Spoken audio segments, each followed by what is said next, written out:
Ranji Panicker vote രേഖപ്പെടുത്തിയ ശേഷം ഇപ്പോൾ മന്ത്രി ശിവൻകുട്ടി വോട്ട് രേഖപ്പെടുത്തിയ ശേഷം ബൂത്തിൽ നിന്ന് പുറത്തേക്ക് വരികയാണ് എന്നാണ് മനസ്സിലാക്കേണ്ടത്. നേമത്ത് സ്ഥാനാർത്ഥി കൂടിയാണ് മന്ത്രിയായ ശിവൻകുട്ടി. തുടർച്ചയായ മൂന്നാം തവണയാണ് നേമത്ത് മത്സരിക്കുന്നത്. ആദ്യ മത്സരത്തിൽ രാജഗോപാലിനോട് പരാജയപ്പെടുന്നു. രണ്ടാം മത്സരത്തിൽ കുമ്മനം രാജശേഖരനോട് വിജയിക്കുന്നു.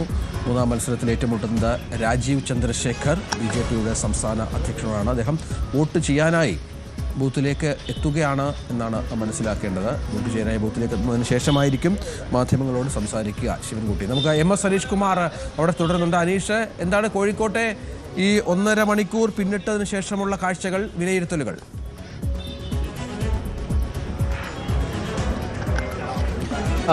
രഞ്ജിത്ത്, ഏറ്റവും അധികം സാമാജികരെ നിയമസഭയിലേക്ക് അയക്കേണ്ട ജില്ലകളിൽ ഒന്നാണ് കോഴിക്കോട്. 13 MLA-മാരെയാണ് ഇവിടുന്ന് തിരഞ്ഞെടുക്കേണ്ടത്.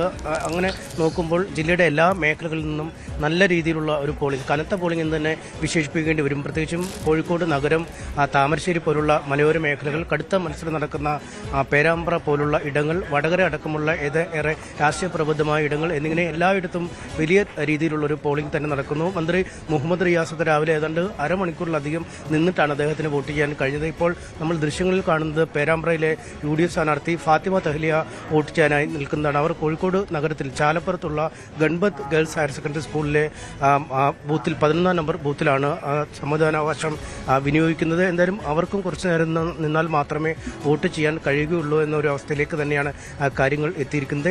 ഈ രീതിയിൽ തന്നെയുള്ള തിരക്കാണ് ജില്ലയുടെ എല്ലായിടത്തും പ്രകടമാവുന്നത്. ആദ്യ സമയങ്ങളിൽ ചില സാങ്കേതിക പ്രശ്നങ്ങളൊക്കെ ഉണ്ടായി, വൈദ്യുതി ബന്ധം പോയതിനെ തുടർന്ന് വോട്ട് ചെയ്യാൻ കഴിയാതെ അങ്ങനെയൊക്കെ ചില ചെറിയ തടസ്സങ്ങൾ ഒഴിവാക്കിയാൽ ഇപ്പോൾ ജില്ലയിലെ എല്ലായിടത്തും ഒരേ രീതിയിൽ തന്നെ സമാധാനപരമായി ആളുകളുടെ നിറഞ്ഞ പങ്കാളിത്തത്തോടുകൂടി വോട്ടിംഗ് നടക്കുന്ന കാഴ്ചയാണ് കാണാൻ കഴിയുന്നത്. എന്തായാലും രാവിലെ സമയമാണ്, വലിയ ചൂട് ആയി വരുന്നതേ ഉള്ളൂ. തെരഞ്ഞെടുപ്പ് ചൂടിനൊപ്പം അന്തരീക്ഷത്തിലെ ചൂടും ഉയരുമ്പോൾ ഒരുപക്ഷെ പോളിംഗിന് ചെറിയ ഒരു ഇടിവ് വരാൻ സാധ്യതയുണ്ട്. അതുകൊണ്ട് രാവിലെ തന്നെ പരമാവധി ആളുകൾ ബൂത്തിലെത്തി അവരുടെ സമ്മതിദാനാവകാശം രേഖപ്പെടുത്തുന്ന കാഴ്ചയാണ് കാണാൻ കഴിയുന്നത്. കോഴിക്കോട് ജില്ലയിൽ എല്ലായിടത്തും വലിയ തോതിലുള്ള വോട്ടർമാരുടെ പങ്കാളിത്തം ഇപ്പോൾ അനുഭവപ്പെടുന്നുണ്ട്. രഞ്ജിത്ത്, തീർച്ചയായും കോഴിക്കോട്ട് എല്ലാ മേഖലകളിലും വലിയ ജനപങ്കാളിത്തം പോളിംഗ് ബൂത്തുകളിൽ ഉണ്ട്.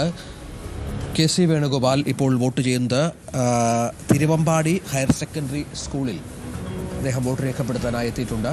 കോൺഗ്രസ് നേതാവും കേരളത്തിലെ തെരഞ്ഞെടുപ്പ് പ്രവർത്തനങ്ങൾക്ക് ചുക്കാൻ പിടിച്ച ആളുമായ KC വേണുഗോപാൽ ആലപ്പുഴയിലെ തൻ്റെ ബൂത്തിലാണ് വോട്ട് രേഖപ്പെടുത്തുന്നത്. വർഷങ്ങളായി ആലപ്പുഴയിൽ MP-യായും MLA-യായും മറ്റും ഇരിക്കുന്ന കണ്ണൂർ സ്വദേശിയാണ് എങ്കിൽ പോലും കർമ്മം കൊണ്ട് ആലപ്പുഴക്കാരനായ ഒരു നേതാവ് കൂടിയാണ് KC വേണുഗോപാൽ. അദ്ദേഹം തിരുവമ്പാടി ഹയർ സെക്കൻഡറി സ്കൂളിലാണ് ഇപ്പോൾ വോട്ട് രേഖപ്പെടുത്തിക്കൊണ്ടിരിക്കുന്നത്. അതിനുശേഷം അദ്ദേഹം മാധ്യമങ്ങളോട് സംസാരിക്കും, സംശയമില്ല.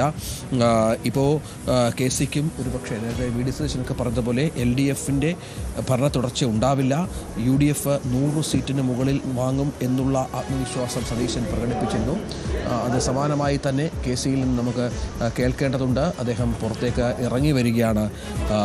വോട്ട് രേഖപ്പെടുത്തിയ ശേഷം അദ്ദേഹവും മാധ്യമങ്ങളോട് സംസാരിക്കും. ഏതായാലും അങ്ങനെ പ്രമുഖരായ ആളുകളെല്ലാം തന്നെ രാവിലെ വോട്ട് രേഖപ്പെടുത്തി മടങ്ങുകയാണ്. കേരളത്തിൽ ഉടനീളം മന്ത്രി P. രാജീവും വോട്ട് ചെയ്ത ദൃശ്യങ്ങൾ പ്രേക്ഷകർക്ക് കാണാം.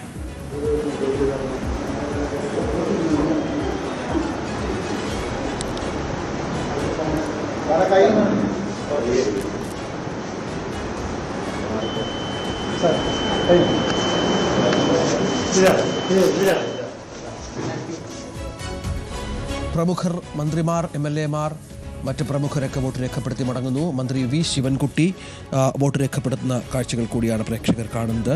അങ്ങനെ രാവിലെ തന്നെ മിക്ക ആളുകളും വോട്ട് രേഖപ്പെടുത്തി മടങ്ങുകയാണ്.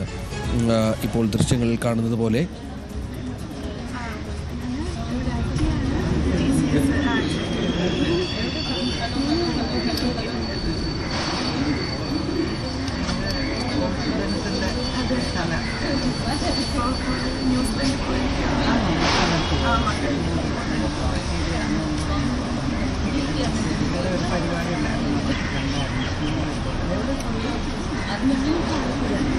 കല്യാണം കഴിഞ്ഞിട്ട് ഹസ്ബൻഡാണ്.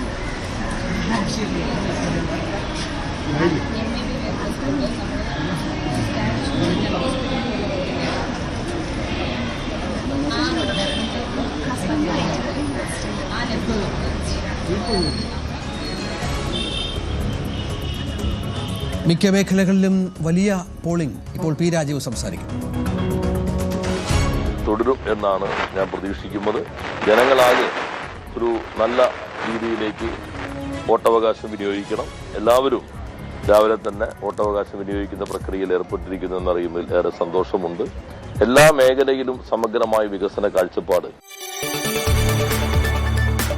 കൂടുതൽ വാർത്തകൾക്ക് news 18 Keralam YouTube channel subscribe ചെയ്യുക.